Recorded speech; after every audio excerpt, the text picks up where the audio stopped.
Eu lembro do barulho que a porta fez quando eu tranquei pela última vez. Não era uma porta qualquer. Era a porta da clínica que eu construí com as minhas próprias mãos, no sentido mais literal que essa expressão permite. Uma clínica odontológica no centro de Belo Horizonte, com 6 consultórios, uma recepção que eu desenhei nos mínimos detalhes e uma placa na entrada com o meu nome. Meu nome. Não o dele, não o da família dele, o meu. Minha sogra tinha passado 2 anos tentando mudar isso. Meu marido tinha passado 2 anos fingindo que não sabia. E quando eu descobri o que eles estavam fazendo pelas minhas costas, o que eu fiz com aquela clínica que valia mais de 3 milhões, isso eu vou te contar agora. Meu nome é Fernanda. Tenho 40 anos e sou dentista. Me formei pela UFMG aos 24, fiz especialização em implantodontia aos 27 e abri minha primeira sala alugada com um equipamento usado e uma cadeira que eu comprei parcelada em 18 vezes. Cresci no bairro Cachoeirinha, em Belo Horizonte, filha de pai viúvo. Minha mãe morreu quando eu tinha 9 anos, complicação de uma cirurgia simples que não deveria ter dado errado, mas deu. Meu pai era eletricista, trabalhava das 6 da manhã às 8 da noite, chegava em casa com as mãos marcadas de fio e de esforço, e ainda sentava comigo para conferir a lição de casa. Ele nunca reclamou, pelo menos não na minha frente, mas eu notava o cansaço, notava o peso. Uma coisa que meu pai repetia sempre, principalmente quando eu ficava frustrada com alguma coisa da escola ou da vida, era: Fernanda, ninguém tira de você o que você aprendeu e o que você construiu. Podem tirar o resto, isso não. Eu guardei essa frase como quem guarda uma chave sem saber ainda qual porta ela abre. Levei anos para entender, mas quando precisei, a chave estava lá. Quando abri aquela primeira sala alugada, eu atendia de segunda a sábado. Acordava às 5h30, organizava o consultório antes da primeira paciente às 7, almoçava um marmitex entre um atendimento e outro, e muitas vezes saía depois das 8 da noite. Fiz isso por 4 anos. Juntei cada centavo que sobrou, investi em equipamento melhor, contratei uma auxiliar, depois 2. Aos 32 anos comprei o ponto comercial onde a clínica funciona até hoje. Paguei à vista, com dinheiro que eu mesma acumulei. O cartório ficava numa rua barulhenta no centro, e eu lembro de assinar a escritura com uma caneta que o tabelião me emprestou. Uma caneta simples, dessas de plástico azul. Mas eu segurei aquela caneta como se fosse a coisa mais valiosa do mundo. Porque naquele momento era, quando saí do cartório. Fiquei parada na calçada por uns 2 minutos, segurando a pasta com os documentos contra o peito. Um cara que vendia água mineral no semáforo me olhou e deve ter achado que eu estava perdida. Eu não estava. Pela primeira vez em muito tempo, eu sabia exatamente onde eu estava. Conheci o Gustavo num congresso de odontologia em São Paulo. Ele não era dentista, era representante comercial de uma empresa de insumos odontológicos. Tinha um sorriso fácil, uma conversa envolvente e aquele jeito de homem que presta atenção no que você diz como se fosse a coisa mais interessante do mundo. Namoramos 2 anos antes de casar. Ele era de Contagem, família de classe média, mãe dona de casa, pai dono de uma loja de materiais de construção que tinha falido anos atrás. Ele me pareceu trabalhador, estável, presente. Alguém que entendia o valor do esforço porque tinha crescido vendo o pai lutar. Me enganei. Não completamente, mas nas partes que importavam. A mãe dele, Dona Mércia, era uma mulher de aparência mansa. Falava baixo, sorria com facilidade. Sempre trazia alguma coisa quando visitava. Um bolo de fubá, um pote de goiabada, um ramalhete de flores do jardim. Parecia a sogra que qualquer pessoa gostaria de ter. E foi essa aparência que me fez demorar para entender o que ela realmente era. Dona Mércia tinha um jeito de fazer perguntas que não pareciam perguntas. Pareciam interesse genuíno. Na primeira vez que fui à casa dela, antes mesmo do casamento, ela me perguntou sobre a clínica com um brilho nos olhos que eu interpretei como admiração. Quantas cadeiras você tem, Fernanda? O ponto é seu ou alugado? Comprou financiado? Eu respondi tudo abertamente, porque não tinha razão para esconder, e porque achei que ela estava genuinamente curiosa sobre a vida da mulher que o filho tinha escolhido. O que eu não percebi é que ela não estava sendo curiosa, estava fazendo inventário. Existe um tipo de pessoa que não demonstra cobiça de forma óbvia. Não pede, não exige, não confronta.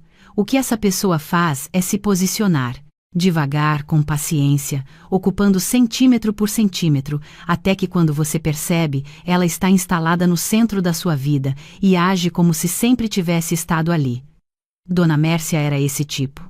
A irmã do Gustavo, Patrícia, era o oposto, direta e sem disfarce. Patrícia era 5 anos mais nova que ele, tinha um curso técnico em administração que nunca usou, e uma sequência de empregos que nunca duravam mais de 6 meses. Vivia reclamando que o mercado era injusto, que ninguém dava oportunidade, que ela merecia mais. Quando soube que eu era dona de uma clínica, olhou para mim com uma expressão que misturava inveja e cálculo. Na mesma noite, comentou durante o jantar: deve ser bom ter uma cunhada dentista. Pelo menos a família toda trata os dentes de graça, né? Riu como se fosse piada. Ninguém na mesa riu junto, mas ninguém corrigiu. Nos primeiros meses de casamento, as coisas pareciam funcionar. Gustavo continuava trabalhando como representante, viajava durante a semana, voltava no fim de semana. Eu tocava a clínica com a mesma dedicação de sempre. Dividíamos as despesas da casa de forma razoável, cada um pagava metade. Parecia justo. O problema é que a versão justa durou pouco. A empresa do Gustavo passou por uma reestruturação e ele perdeu a rota que cobria Minas. Ficou com uma região menor, comissão reduzida, viagens menos frequentes. O estresse começou a aparecer. Ficava mais calado, mais impaciente. Eu sugeri que ele procurasse outra empresa, talvez uma área diferente. Ele reagiu como se eu estivesse questionando a competência dele. Eu sei o que estou fazendo, Fernanda. Não preciso que você administre a minha carreira.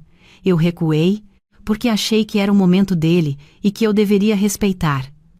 Mas o recuo foi o primeiro passo de algo que eu demoraria para reconhecer. A primeira concessão foi com as despesas da casa. Gustavo pediu para dividirmos de forma proporcional, já que ele estava ganhando menos. Fazia sentido. Eu passei a pagar 70%, depois 80%. Depois, sem que ninguém oficializasse nada, eu estava pagando tudo. O pedido nunca veio de uma vez. Era sempre esse mês está apertado que virava o mês seguinte, que virava o mês depois. E quando eu olhei o extrato no final do 3º mês, percebi que ele não tinha depositado nada na conta conjunta. Não mencionei. Deveria ter mencionado. A segunda concessão envolveu a clínica. Gustavo sugeriu que a Patrícia poderia trabalhar na recepção. Ela está precisando, Fernanda. É temporário, só até ela achar algo. Eu hesitei. Misturar família e negócio nunca me pareceu boa ideia, mas ele insistiu com aquele jeito de quem pede um favor razoável e faz você se sentir mesquinha por recusar. Cedi. Patrícia começou na segunda-feira seguinte. Na primeira semana chegava atrasada. Na segunda, atendia o telefone com um tom que fazia as pacientes se sentirem incomodando. Na terceira, eu a encontrei no meu escritório, sentada na minha cadeira, mexendo no computador. Disse que estava procurando a agenda para confirmar uns horários. A agenda ficava no sistema da recepção, não no meu computador pessoal. Eu não disse nada naquele momento. Mudei a senha do computador naquela mesma noite. Quando comentei com Gustavo sobre o desempenho da Patrícia, ele ficou na defensiva. Você é exigente demais, ela está se adaptando. Dá um tempo. Eu dei tempo, mais tempo do que deveria. Patrícia ficou na clínica por 5 meses. Nesse período, eu descobri que ela tinha dado o número do meu celular pessoal para a mãe sem me consultar, que usava o consultório vazio para fazer ligações pessoais durante o expediente e que tinha contado para 2 pacientes que era sócia da clínica. Quando confrontei o Gustavo, ele minimizou. Ela deve ter falado no sentido de família. Você está interpretando errado. Mas eu não estava. Eu sabia exatamente o que aquilo significava. Estava significando cada vez mais claramente. Na cabeça daquela família, a clínica não era minha. Era um recurso familiar que, por acaso, estava no meu nome. Dona Mércia intensificou as visitas. 2, 3 vezes por semana, sempre com um pretexto doce. Trouxe um bolo, trouxe uma planta, veio buscar o Gustavo para um almoço. Mas cada visita durava horas. Ela se instalava no sofá, ligava a televisão, abria a geladeira sem pedir. Uma vez, quando cheguei do trabalho numa terça-feira às 9 da noite, exausta depois de um procedimento complicado, encontrei Dona Mércia na minha cozinha fazendo jantar. Não para mim, para ela e o Gustavo. Quando entrei, ela olhou para mim e disse: "Achei que você ia chegar tarde. Fiz comida pra gente. Você come também se quiser. Se eu quiser." Na minha cozinha. Eu não reagi. Jantei em silêncio, tomei um banho e fui dormir. E naquela noite, deitada ao lado do Gustavo, que roncava sem a menor preocupação, senti algo se mover dentro de mim. Não era raiva ainda. Era um desconforto que não tinha forma definida, como ouvir um ruído que você não consegue localizar, mas sabe que está ali. O ponto de virada veio num sábado de manhã. Eu tinha ido à clínica para resolver uma questão de manutenção do aparelho de raio-x. Quando voltei, mais cedo do que o previsto, encontrei Dona Mércia e Patrícia na sala, com o Gustavo, olhando uns papéis espalhados na mesa de centro. Quando entrei, Dona Mércia cobriu os papéis com a mão de forma displicente, como quem ajusta uma toalha. Mas eu vi. Vi o suficiente. Vi o nome da minha clínica. Vi algo que parecia um contrato social. Vi o nome da Patrícia. "O que é isso?" eu perguntei, com uma calma que me surpreendeu. Gustavo foi rápido. "Nada. A Patrícia está querendo abrir um negócio. A mãe está ajudando com umas ideias." Dona Mércia sorriu. "É isso, Fernanda. Coisas da Patrícia." Eu olhei para os três, olhei para o papel coberto, olhei para o sorriso da Dona Mércia que não chegava nos olhos, e disse: "Que bom, boa sorte." Fui para o quarto, sentei na cama e pensei. Naquela mesma tarde, quando todos saíram, voltei à sala. Os papéis não estavam mais lá, mas eu conhecia o Gustavo. Ele era organizado na superfície e descuidado nos detalhes. Fui ao escritório que ele usava na casa, abri a primeira gaveta e encontrei uma pasta com documentos. Dentro da pasta estava um rascunho de alteração de contrato social da minha clínica, incluindo Patrícia como sócia administradora com 30% de participação. Havia também uma consulta a um contador sobre como justificar a entrada de um novo sócio em empresa individual. E uma troca de mensagens impressa entre Gustavo e Dona Mércia, em que ela dizia: "Quando a Patrícia estiver dentro, a clínica fica na família. A Fernanda não vai perceber até já estar feito." Eu li cada palavra. Li de novo. Na terceira vez coloquei tudo de volta exatamente como estava. Sentei na cadeira do escritório e fiquei olhando para a parede por um tempo que não sei medir. Não chorei.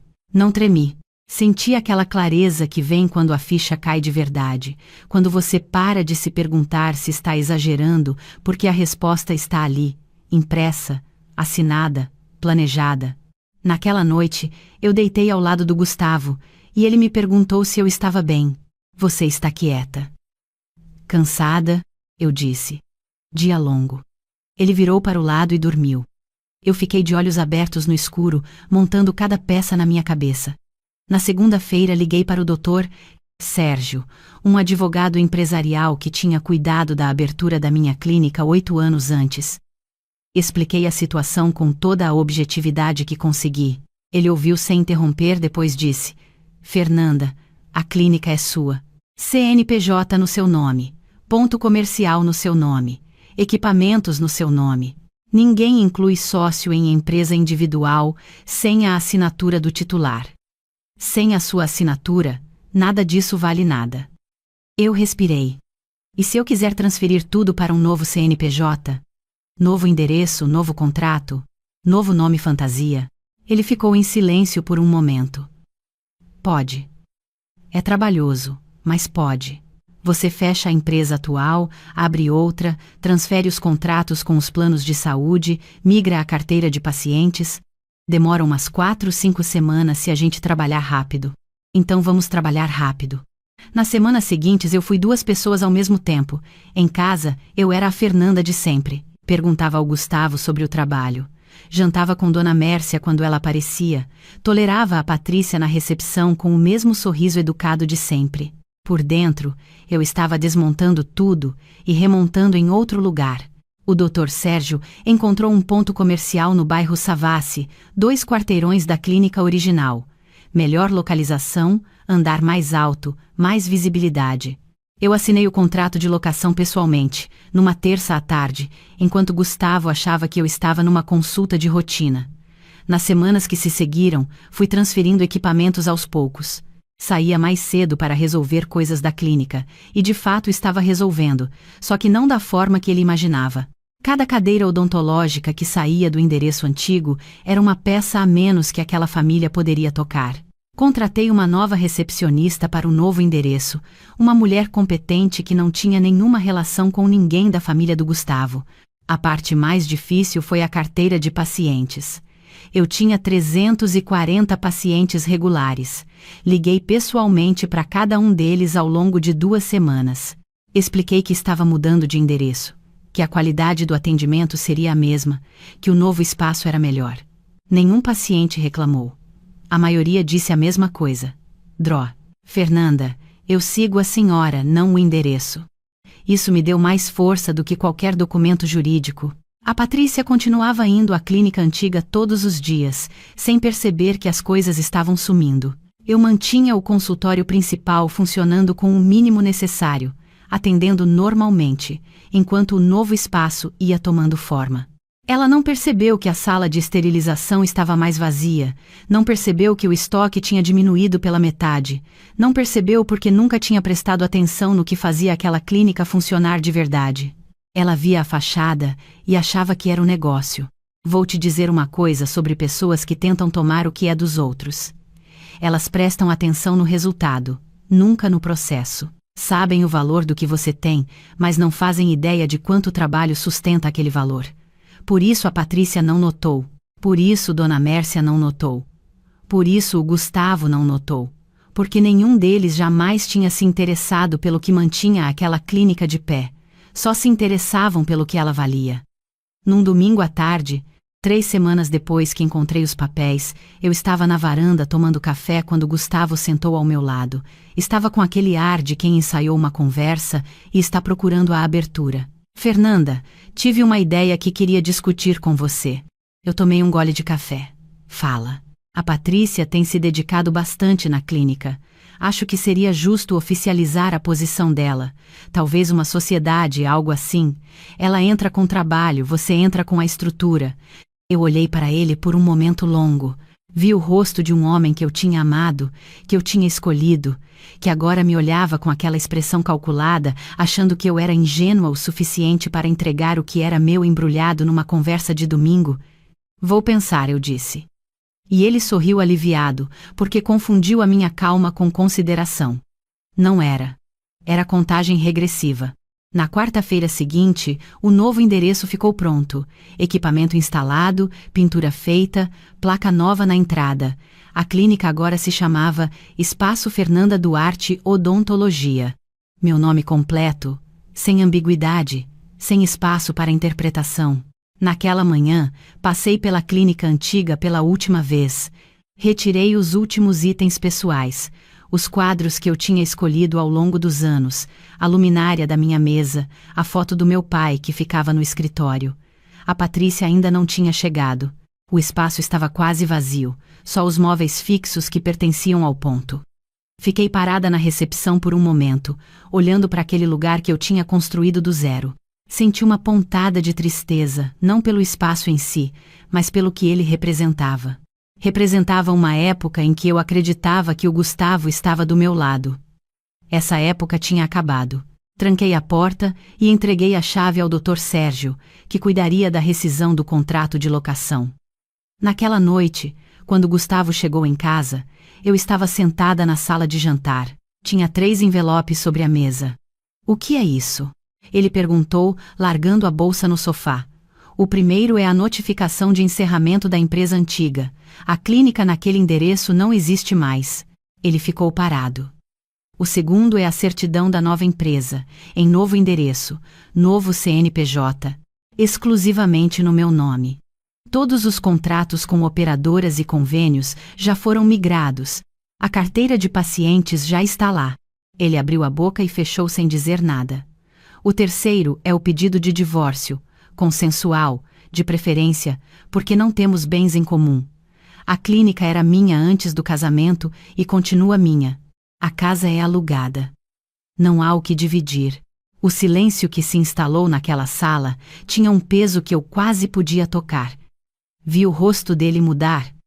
Não de tristeza, mas daquele tipo específico de desorientação que vem quando um plano que levou meses para ser montado desmorona em segundos.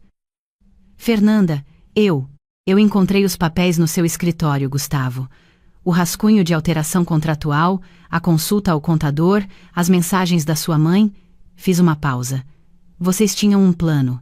Eu tive um plano melhor.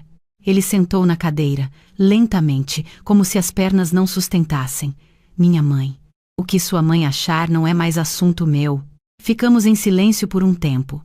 Eu observei o perfil dele. Aquele perfil que eu tinha aprendido a ler ao longo dos anos. Era o perfil de alguém que apostou na passividade de outra pessoa e perdeu. E a Patrícia? Ele perguntou, com uma voz que já não tinha nenhuma firmeza. A Patrícia vai chegar amanhã na clínica e vai encontrar o espaço vazio. Imagino que ela vai te ligar. Ele passou a mão no rosto. Você fez tudo isso sem me dizer nada. Vocês fizeram tudo aquilo sem me dizer nada. Eu só aprendi com vocês. Me levantei. Peguei a bolsa e as 2 malas que já estavam prontas no quarto desde a noite anterior. Tinha alugado um apartamento na Savassi, perto da nova clínica. Menor, mais simples, completamente meu. Fernanda. A voz dele falhou. Eu errei. Eu parei na porta. Olhei para trás. Olhei para aquele homem que eu tinha escolhido, que eu tinha amado de verdade, que tinha decidido me tratar como recurso em vez de como pessoa. Errou, eu disse. Mas não foi por amor. Foi por cálculo. E isso é pior. Fechei a porta. No elevador, senti aquela coisa subir no peito. Não era triunfo, não era raiva, era alívio. Um alívio profundo e quieto, como quando você larga um peso que carregou por tanto tempo que já tinha esquecido como era andar sem ele. Na calçada parei por um instante. A noite de Belo Horizonte estava clara. O trânsito da Afonso Pena fazia aquele barulho constante de cidade que não para. Liguei para o meu pai em Cachoeirinha. Pai. Fernanda? Tudo bem, minha filha? Tudo bem. Só queria ouvir sua voz. Ele ficou em silêncio por um segundo, daquele jeito de pai que sabe que tem mais coisa, mas espera você estar pronta. Depois disse: então conta. E eu contei. Ali na calçada, com o barulho da cidade ao redor, contei tudo para o homem que me ensinou que ninguém tira de você o que você construiu. Ele ouviu sem interromper. Quando terminei, ficou em silêncio por um momento, e eu ouvi a respiração dele do outro lado da linha. Depois disse, com aquela voz firme que eu conhecia desde criança: sua mãe ia ter orgulho de você. Eu tenho. Eu precisei de um momento para engolir o nó na garganta antes de responder. Nos dias seguintes, soube que Dona Mércia ficou furiosa, que Patrícia chegou na clínica antiga na quinta-feira de manhã e encontrou o espaço vazio, as luzes apagadas, a placa removida, que ligou para o Gustavo chorando, dizendo que eu era uma pessoa fria e calculista. Que Dona Mércia teria dito numa reunião de família que eu tinha roubado a clínica do filho dela. Roubado. A clínica que eu abri com uma cadeira usada e um consultório alugado quando nem conhecia o Gustavo. A clínica que eu construí centavo por centavo, paciente por paciente, madrugada por madrugada. Na lógica daquela família, aquilo tudo deveria pertencer ao Gustavo pelo simples fato de ele ser o marido. E eu deveria ter aceitado esse destino com gratidão. Essa é a parte que mais me impressiona quando olho para trás. Não a audácia deles, mas a convicção. Eles realmente acreditavam que era justo. Dona Mércia não se achava uma pessoa má. Achava que estava protegendo a família. Patrícia não se achava uma oportunista. Achava que merecia aquela posição. E Gustavo não se achava um traidor. Achava que estava fazendo o que um marido faz: integrar a esposa ao projeto da família dele. O problema é que nesse projeto, o meu trabalho era o combustível e o meu nome era descartável. Eu preciso te dizer uma coisa sobre aquelas semanas em que eu vivi 2 vidas ao mesmo tempo: a mulher que sorria no jantar e a mulher que desmontava uma clínica em segredo. Muita gente vai olhar para isso e achar frio, vai achar calculista. E eu entendo. Mas quero que você entenda o contexto. Eu passei 2 anos cedendo, 2 anos sendo chamada de exigente quando reclamava, de controladora quando protegia o que era meu, de insensível quando colocava limites. 2 anos vendo minha clínica ser tratada como propriedade coletiva enquanto eu pagava cada conta sozinha. 2 anos ouvindo que eu estava exagerando quando alguma coisa não me parecia certa. E quando você passa 2 anos sendo convencida de que o problema é você, que a sua percepção é errada, que o seu desconforto é desproporcional, quando alguém finalmente te mostra a prova de que você estava certa o tempo todo, você não reage com escândalo. Você reage com precisão. Porque já gastou toda a energia que tinha tentando se convencer de que estava errada. Quando descobre que estava certa, só sobra foco. O apartamento na Savassi tem uma janela que dá para a Serra do Curral. De manhã, quando tomo café antes de ir para a clínica, a serra muda de cor com a luz, e eu fico olhando aquilo com uma paz que não sentia há anos. A clínica nova está funcionando melhor do que a anterior.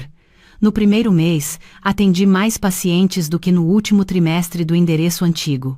A recepcionista nova é competente, discreta, profissional. As pacientes que me seguiram trouxeram outras. Recebi uma mensagem de uma delas que dizia: Dro Fernanda, que bom que a senhora mudou. O espaço novo é a sua cara. E eu sorri, porque era verdade. Aquele espaço era a minha cara de um jeito que o anterior tinha deixado de ser quando foi invadido por pessoas que não construíram nada ali. 2 meses depois, recebi uma mensagem do Gustavo. Fernanda, espero que esteja tudo bem com você. Eu gostaria de conversar, quando você puder. Fiquei olhando para a mensagem por um tempo. Pensei nas manhãs de domingo em que ele fazia café para mim, nos 2 anos de namoro que foram reais, na versão dele que eu conheci antes de tudo isso. Pensei também nos papéis na gaveta, na Patrícia sentada na minha cadeira, na voz de Dona Mércia dizendo que a clínica ficaria na família. Respondi: estou bem. Tudo o que precisava ser dito já foi dito. Cuide-se, e guardei o celular porque era verdade. Eu estava bem. Estava num apartamento menor, sem a casa que eu dividia com ele, sem o conforto de uma estrutura que parecia segura, mas estava corroída por dentro, e estava mais inteira do que estive em muito tempo. Tem uma coisa que ninguém te conta sobre recomeçar: o silêncio muda de qualidade. Quando você vive numa situação de tensão por tempo suficiente, o silêncio da sua própria casa parece carregado, como se tivesse alguém ali observando, esperando, planejando. No apartamento da Savassi, o silêncio é só silêncio. Ele não pesa, não avalia, não calcula. Ele só existe. E eu existo dentro dele, sem precisar estar em guarda. Uma manhã, percebi que estava escovando os dentes sem pensar em nada. Parece bobagem, mas durante 2 anos eu não conseguia fazer uma coisa tão simples sem que minha cabeça estivesse rodando. O que Dona Mércia fez hoje, o que Patrícia disse, o que Gustavo deixou de dizer. Aquela manhã, eu estava só escovando os dentes. E quando pensei isso, parei e olhei para o meu reflexo no espelho e pensei: quanto tempo eu perdi? Não sinto raiva do Gustavo, nem de Dona Mércia, nem da Patrícia. Eles são quem são. O que sinto é uma clareza estranha, quase serena. Clareza sobre mim mesma, sobre o que eu aceito e o que eu não aceito mais, sobre a diferença entre generosidade e autossabotagem. Eu era generosa. Eles confundiram generosidade com permissão. Se você está lendo isso e está num lugar parecido com o que eu descrevi, sentindo aquele incômodo que você não consegue nomear direito, aquela sensação de que algo está sendo montado ao seu redor sem que você tenha sido consultada, eu quero te dizer algumas coisas. Primeiro, confie no que você sente. Se algo parece errado, provavelmente é. Você não é exigente demais. Você não é controladora. Você está percebendo algo que outras pessoas têm interesse em que você ignore. Segundo, o seu nome nos seus documentos não é um detalhe. É a diferença entre ter escolha e não ter. Eu pude fazer o que fiz porque cada papel, cada escritura, cada contrato tinha o meu nome e só o meu nome. Se eu tivesse cedido a qualquer uma das pressões para incluir outras pessoas, se eu tivesse colocado o nome da Patrícia como sócia por gentileza, se tivesse transferido qualquer coisa por amor ou por pressão, essa história teria outro final. Terceiro, agir com calma não é frieza. É a forma mais eficiente de coragem. Gritar, brigar, fazer escândalo teria me dado razão por 5 minutos e me tirado a vantagem por 5 anos. O silêncio estratégico não é covardia, é inteligência. E a última coisa, talvez a mais importante de todas, ninguém tira de você o que você construiu. Meu pai me disse isso quando eu era menina, e eu passei a vida toda testando essa frase. Ela é verdadeira, mas com uma condição, desde que você não entregue por conta própria. Porque o que eu aprendi é que as pessoas não costumam tomar as coisas à força. Elas pedem com carinho, pedem com justificativa, pedem com pressão emocional, pedem com culpa. E se você deixar, elas levam tudo com um sorriso no rosto e ainda dizem que você é que é ingrata. Não entregue. Não por desconfiança, não por medo, não por amargura, mas porque o que você construiu tem valor. E esse valor merece ser protegido com a mesma dedicação que foi necessária para construí-lo. Hoje, quando tranco a porta da clínica no fim do dia e olho para a placa com o meu nome, eu sinto aquela mesma coisa que senti lá no cartório, aos 32 anos, com a caneta de plástico azul na mão. A sensação de que o meu lugar no mundo é real, é documentado, é meu, e dessa vez, ninguém vai confundir generosidade com convite. 15 anos. 15 anos de plantas baixas desenhadas à mão às 2 da manhã, de apresentações ensaiadas no espelho do banheiro enquanto meus filhos dormiam, de contratos pequenos aceitos com sorriso porque eu sabia que eram degraus para algo maior. 15 anos construindo uma carreira que ninguém me deu de presente, que eu ergui tijolo por tijolo com as minhas próprias mãos. E na semana em que eu finalmente ia assinar o maior contrato da minha vida, a licitação para o complexo cultural do município, o projeto que colocaria meu nome no mapa de verdade, foi exatamente nessa semana que a minha sogra ligou para o presidente da comissão, dizendo que eu estava com problemas emocionais sérios e que não tinha condições de assumir uma obra daquela magnitude. Eu me chamo Ana Beatriz, tenho 40 anos, sou arquiteta. E essa é a história de como eu assinei o contrato, pedi o divórcio e finalmente respirei. Deixa eu te contar como tudo começou, porque nada disso surgiu do nada. Toda história tem uma raiz, e a raiz dessa aqui é antiga.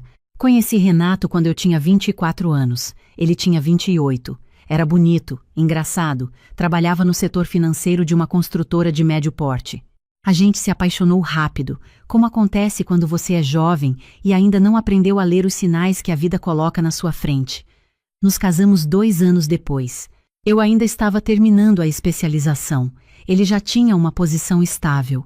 A família dele era grande, barulhenta, daquelas que se reúnem todo domingo e onde todo mundo tem opinião sobre tudo. A minha sogra, Dona Célia, nunca escondeu que achava que eu trabalhava demais. Desde o início. Ainda no noivado, numa dessas reuniões de domingo, ela disse na frente de todo mundo que mulher que trabalha igual a homem esquece que tem casa para cuidar. Eu ri. Renato riu. Todo mundo riu. Eu deveria ter prestado mais atenção naquele momento, mas eu estava apaixonada e achei que era só jeito de falar. A minha cunhada Patrícia, irmã do Renato, sempre foi diferente, mais quieta, mais observadora. O tipo de pessoa que sorri para você e você não consegue decifrar se é simpatia ou cálculo. Ela nunca trabalhou fora, casou cedo, tinha 2 filhos pequenos. A gente não tinha uma relação ruim, mas também não era próxima. Existia uma distância que eu sempre atribuía à diferença de estilo de vida, mas que, olhando para trás, era outra coisa. Nos primeiros anos de casamento, enquanto meu escritório ainda era um quartinho de 2 metros quadrados no fundo do apartamento, ninguém se incomodava muito. Os projetos eram pequenos, a renda era complementar, e eu ainda tinha tempo de aparecer nos domingos e ouvir as histórias da Dona Célia sobre quando Renato era criança. Era administrável. Eu era administrável. O problema começou quando eu deixei de ser administrável. Foram os nossos filhos, Pedro e Isabela, que me deram o empurrão que eu precisava. Pedro tinha 8 anos quando me sentei com ele para ajudar numa pesquisa escolar sobre profissões. Ele abriu o caderno, olhou para mim com aqueles olhos grandes e perguntou: "Mãe, o que você faz de verdade?" Eu congelei, porque na época, de verdade, eu estava fazendo pouco. Estava adiando projetos, recusando reuniões que coincidiam com eventos da escola, encolhendo minha agenda para caber nos espaços que a família deixava livres para mim. Naquela noite, depois que as crianças dormiram, fui até a mesa da cozinha e abri meu portfólio. Olhei para o que eu tinha construído nos últimos 5 anos e senti uma coisa no peito que eu não sabia nomear. Não era tristeza exatamente. Era mais parecida com aquela sensação de estar no aeroporto assistindo o avião decolar sem você dentro. Eu tinha perdido alguma coisa que não deveria ter perdido. Conversei com Renato naquela mesma noite. Disse que precisava retomar minha carreira com mais seriedade, que havia um concurso público de arquitetura que eu queria participar, que ia precisar de mais suporte em casa durante um período. Ele ouviu, disse que entendia, disse que me apoiava. Eu acreditei. Nos anos seguintes, trabalhei como nunca tinha trabalhado antes. Contratei uma assistente, montei um escritório de verdade fora de casa, participei de 3 concursos, perdi 2, ganhei uma reforma de praça pública num bairro de classe média. Pequeno, mas meu, com meu nome na placa. Pedro foi à inauguração e ficou olhando para aquela placa por um tempo que me fez chorar dentro do carro depois. À medida que os projetos foram crescendo, as reuniões de domingo foram ficando mais tensas. Dona Célia começou a fazer comentários sobre como as crianças precisavam mais da mãe. Patrícia uma vez me perguntou, com aquele sorriso que eu ainda não sabia decifrar, se eu não tinha medo de perder o vínculo com Pedro e Isabela por causa do trabalho. Eu respirei fundo e disse que meus filhos me conheciam muito bem, que eles sabiam exatamente o que a mãe deles fazia e por que fazia, e que eu estava presente em tudo o que importava. Renato ficava quieto nessas horas. Eu interpretava o silêncio dele como respeito, como se ele soubesse que eu não precisava de defesa porque eu me defendia sozinha. Mas silêncio não é sempre respeito. 15 anos. 15 anos de plantas baixas desenhadas à mão às 2 da manhã, de apresentações ensaiadas no espelho do banheiro enquanto meus filhos dormiam, de contratos pequenos aceitos com sorriso porque eu sabia que eram degraus para algo maior. 15 anos construindo uma carreira que ninguém me deu de presente, que eu ergui tijolo por tijolo com as minhas próprias mãos. E na semana em que eu finalmente ia assinar o maior contrato da minha vida, a licitação para o complexo cultural do município, o projeto que colocaria meu nome no mapa de verdade, foi exatamente nessa semana que a minha sogra ligou para o presidente da comissão, dizendo que eu estava com problemas emocionais sérios e que não tinha condições de assumir uma obra daquela magnitude. Eu me chamo Ana Beatriz, tenho 40 anos, sou arquiteta. E essa é a história de como eu assinei o contrato, pedi o divórcio e finalmente respirei. Deixa eu te contar como tudo começou, porque nada disso surgiu do nada. Toda história tem uma raiz, e a raiz dessa aqui é antiga. Conheci Renato quando eu tinha 24 anos. Ele tinha 28. Era bonito, engraçado, trabalhava no setor financeiro de uma construtora de médio porte. A gente se apaixonou rápido, como acontece quando você é jovem e ainda não aprendeu a ler os sinais que a vida coloca na sua frente. Nos casamos 2 anos depois. Eu ainda estava terminando a especialização. Ele já tinha uma posição estável. A família dele era grande, barulhenta, daquelas que se reúnem todo domingo e onde todo mundo tem opinião sobre tudo. A minha sogra, Dona Célia, nunca escondeu que achava que eu trabalhava demais, desde o início. Ainda no noivado, numa dessas reuniões de domingo, ela disse na frente de todo mundo que mulher que trabalha igual a homem esquece que tem casa para cuidar. Eu ri. Renato riu. Todo mundo riu. Eu deveria ter prestado mais atenção naquele momento, mas eu estava apaixonada e achei que era só jeito de falar. A minha cunhada Patrícia, irmã do Renato, sempre foi diferente, mais quieta, mais observadora.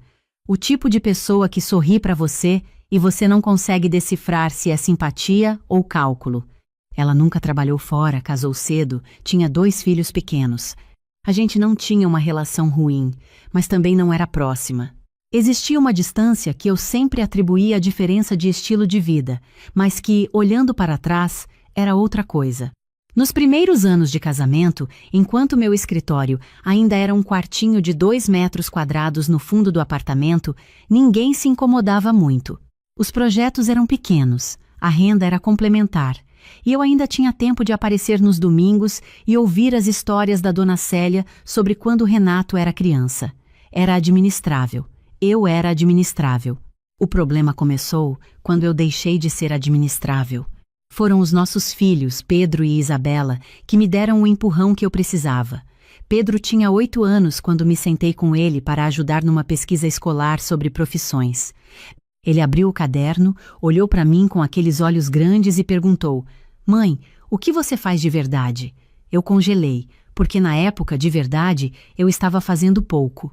Estava adiando projetos, recusando reuniões que coincidiam com eventos da escola, encolhendo minha agenda para caber nos espaços que a família deixava livres para mim.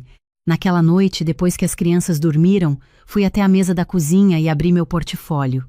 Olhei para o que eu tinha construído nos últimos 5 anos e senti uma coisa no peito que eu não sabia nomear. Não era tristeza exatamente. Era mais parecida com aquela sensação de estar no aeroporto assistindo o avião decolar sem você dentro. Eu tinha perdido alguma coisa que não deveria ter perdido. Conversei com Renato naquela mesma noite. Disse que precisava retomar minha carreira com mais seriedade, que havia um concurso público de arquitetura que eu queria participar, que ia precisar de mais suporte em casa durante um período. Ele ouviu, disse que entendia, disse que me apoiava. Eu acreditei. Nos anos seguintes, trabalhei como nunca tinha trabalhado antes. Contratei uma assistente, montei um escritório de verdade fora de casa, participei de 3 concursos, perdi 2, ganhei uma reforma de praça pública num bairro de classe média. Pequeno, mas meu, com meu nome na placa. Pedro foi à inauguração e ficou olhando para aquela placa por um tempo que me fez chorar dentro do carro depois. À medida que os projetos foram crescendo, as reuniões de domingo foram ficando mais tensas. Dona Célia começou a fazer comentários sobre como as crianças precisavam mais da mãe.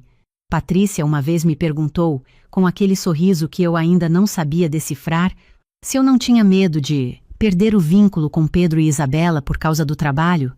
Eu respirei fundo e disse que meus filhos me conheciam muito bem, que eles sabiam exatamente o que a mãe deles fazia e por que fazia, e que eu estava presente em tudo o que importava. Renato ficava quieto nessas horas. Eu interpretava o silêncio dele como respeito, como se ele soubesse que eu não precisava de defesa porque eu me defendia sozinha. Mas silêncio não é sempre respeito. Às vezes, silêncio é cumplicidade com o outro lado. O projeto do Complexo Cultural surgiu no começo do ano passado. Era uma licitação pública enorme, um complexo com teatro, biblioteca, espaço de exposições e área de convivência, num terreno de quase 8.000 metros quadrados no centro histórico da cidade. O tipo de obra que define uma trajetória. O tipo de projeto que, se você assina, a sua carreira tem um antes e um depois. Passei 8 meses trabalhando naquilo. 8 meses de madrugadas, de maquetes, de revisões, de reuniões com engenheiros e consultores. Isabela, que já tinha 12 anos, às vezes aparecia no escritório depois da escola e ficava me observando trabalhar. Um dia ela disse: "Mãe, quando eu crescer eu quero fazer algo que eu olhe assim." Eu perguntei como. Ela disse: "Com esses olhos que você faz quando está desenhando, como se o mundo inteiro sumisse." Submeti o projeto em março. Em maio, fui chamada para a segunda fase apresentação presencial para a comissão julgadora. Em junho, recebi o resultado. Eu tinha vencido.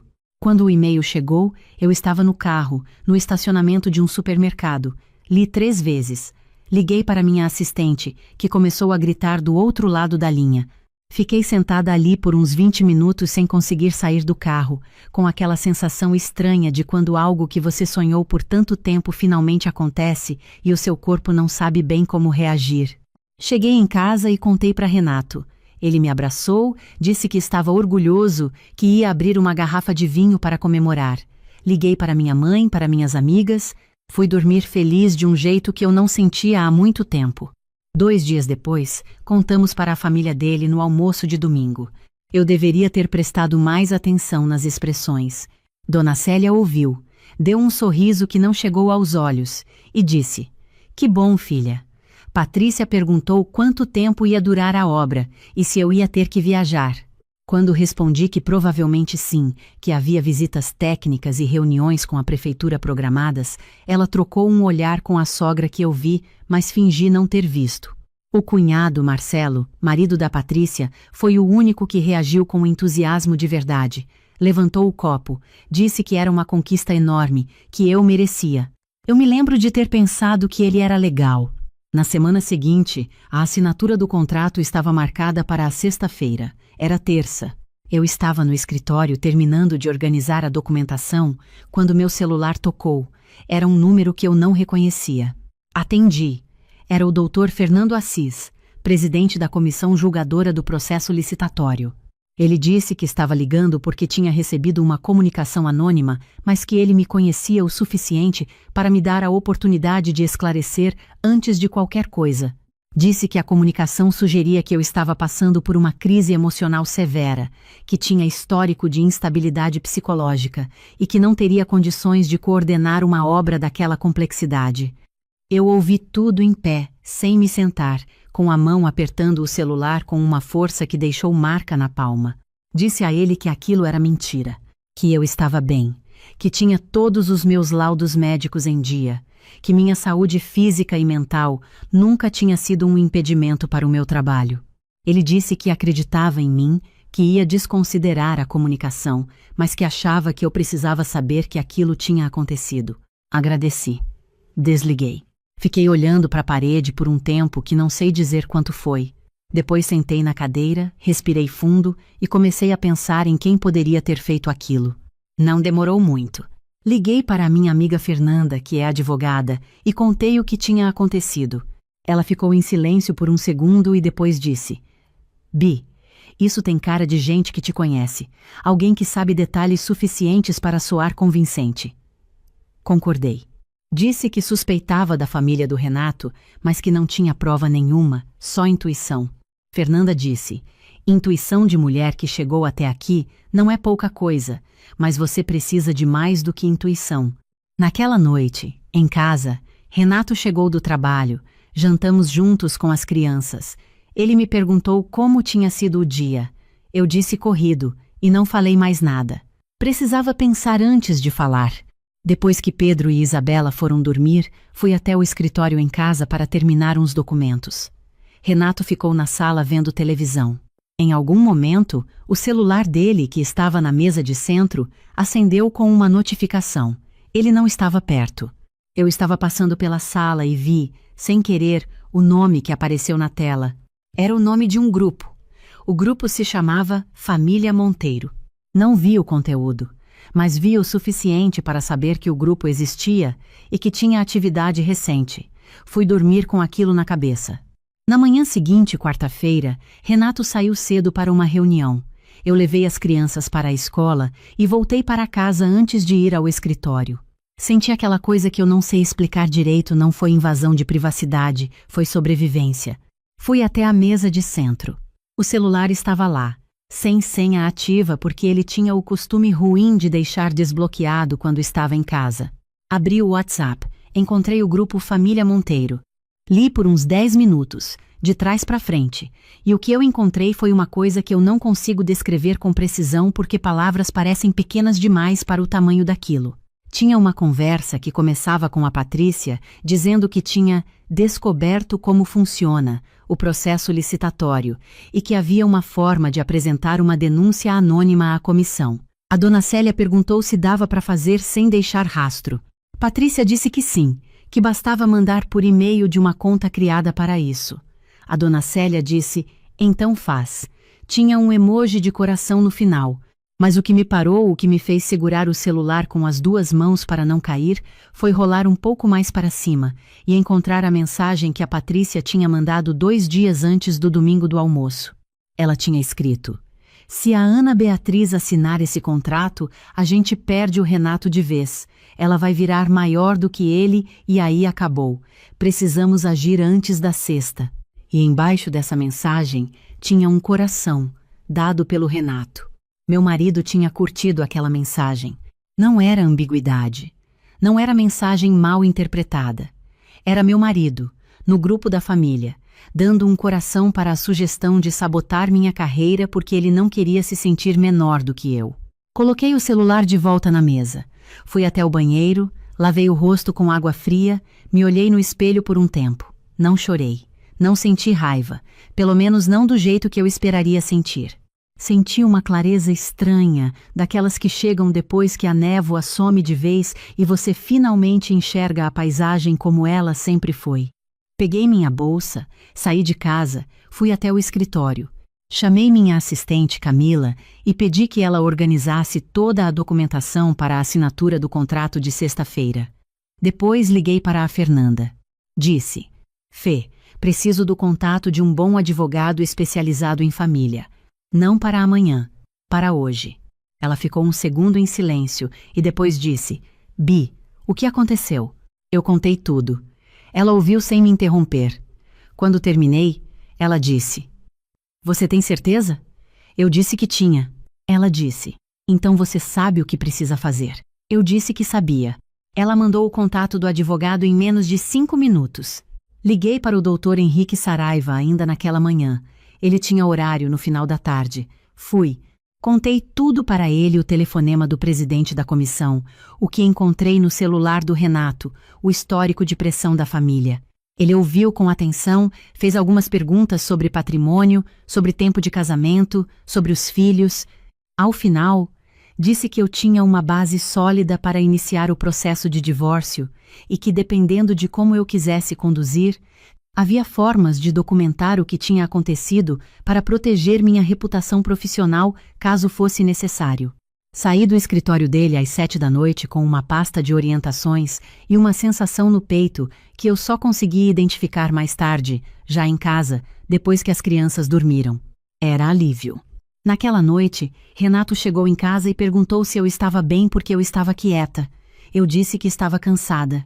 Ele disse: semana pesada, e foi tomar banho.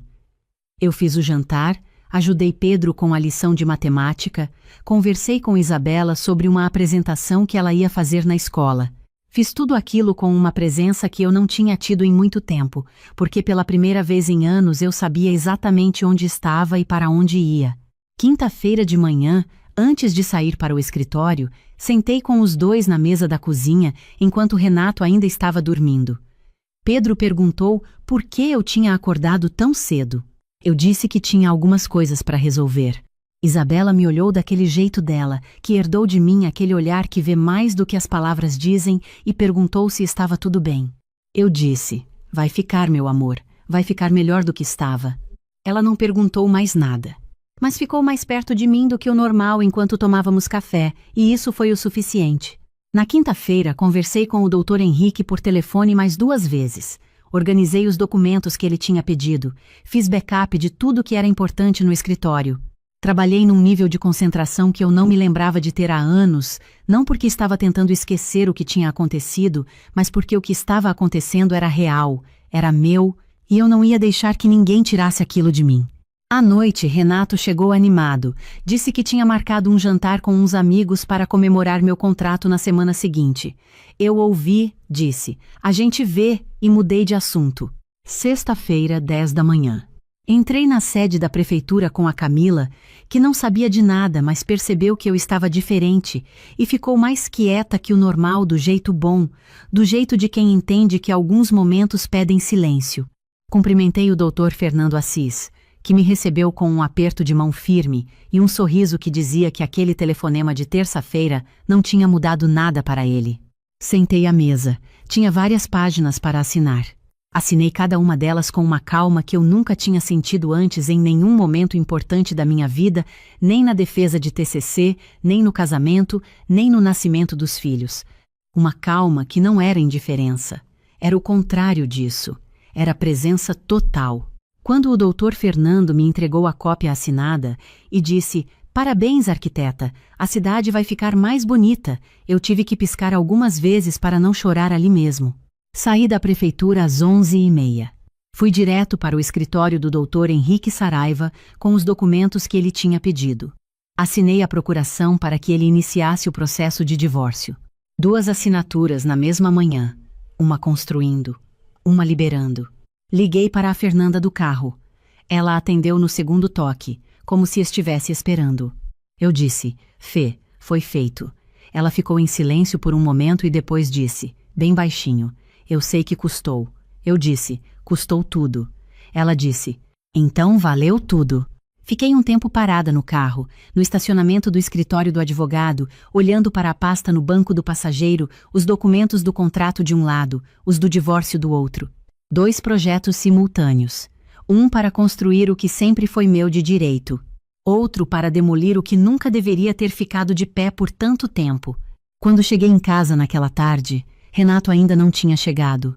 Peguei as crianças na escola, levei para tomar sorvete, coisa que eles adoram e que eu raramente fazia nas tardes de semana por causa do trabalho.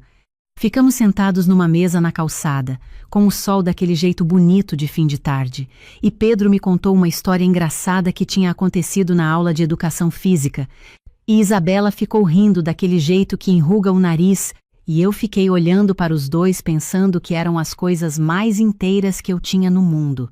Isabela me olhou e disse: mãe, você tá diferente hoje. Perguntei como. Ela pensou um pouco e disse: mais aqui. Não sei se uma criança de 12 anos entende o que aquilo significou para mim, mas foi a coisa mais certa que alguém me disse em muito tempo. Naquela noite, depois do jantar, das crianças foram para o quarto, sentei à mesa da sala com Renato. Coloquei o celular dele em cima da mesa, não aberto, não mostrando nada, só lá. Ele olhou para o celular, depois para mim. Eu disse: eu sei do grupo. Eu sei do coração que você deu na mensagem da Patrícia. Eu sei que a sua mãe mandou a denúncia anônima para o Dr. Fernando. Ele ficou quieto. Eu continuei: eu não vim aqui para discutir. Não vim pedir explicação, porque a explicação eu já entendi. Vim te contar que hoje de manhã eu assinei o contrato e contratei um advogado para dar início ao divórcio. Ele abriu a boca. Fechou. Abriu de novo. Disse meu nome Bi, com aquela voz de quando ele quer que eu recue, aquela voz que funcionou por 15 anos. Mas 15 anos também é tempo suficiente para aprender que algumas vozes só têm poder enquanto a gente permite. Eu me levantei, peguei meu copo d'água e disse: você pode ficar aqui até a gente resolver a parte legal, mas eu preciso que você entenda que essa conversa já acabou. Fui até o quarto, fechei a porta e dormi mais fundo do que tinha dormido em anos. Nos dias que se seguiram, houve ligações. Dona Célia ligou 3 vezes em um dia. Na primeira, tentou explicar que tudo tinha sido por preocupação. Na segunda, disse que eu estava sendo precipitada. Na terceira, quando ficou claro que eu não ia mudar de posição, disse que eu era ambiciosa demais para ser boa esposa. Eu ouvi a terceira ligação até o final, agradeci e desliguei. Patrícia mandou uma mensagem dizendo que ela nunca quis me machucar. Não respondi. Marcelo, o cunhado, me mandou uma mensagem separada dizendo que ele não tinha participado de nada daquilo, que ficou sabendo pelo Renato depois, e que achava que o que tinham feito era errado. Eu acreditei nele, respondi agradecendo. O processo de divórcio seguiu o curso. Renato no início tentou conversa, tentou negociação, tentou o caminho da culpa: você vai destruir os filhos com isso. Eu disse que os filhos precisavam de uma mãe inteira, não de uma mãe que foi sendo reduzida aos poucos até virar uma versão menor de si mesma para caber nos planos de outra família. Pedro, quando soubemos de uma forma adequada para a idade dele, ficou quieto por alguns dias. Depois veio até mim e disse que tinha uma pergunta. Eu disse que podia perguntar. Ele disse: mãe, você vai continuar fazendo o projeto grande? Eu disse que sim. Ele disse: então tá bom. Simples assim, do jeito que crianças às vezes são mais sábias do que os adultos ao redor delas. Isabela não fez perguntas. Ficou mais perto, me abraçou mais e um dia me deixou um bilhete na mesa do escritório de casa que eu guardo até hoje. Escrito com aquela letra de criança que ainda não sabe que é linda. Mãe, eu vi você assinar o contrato na TV. Você parecia a pessoa mais importante do mundo. Você parecia você. Eu guardo aquele bilhete embaixo da planta baixa do Complexo Cultural.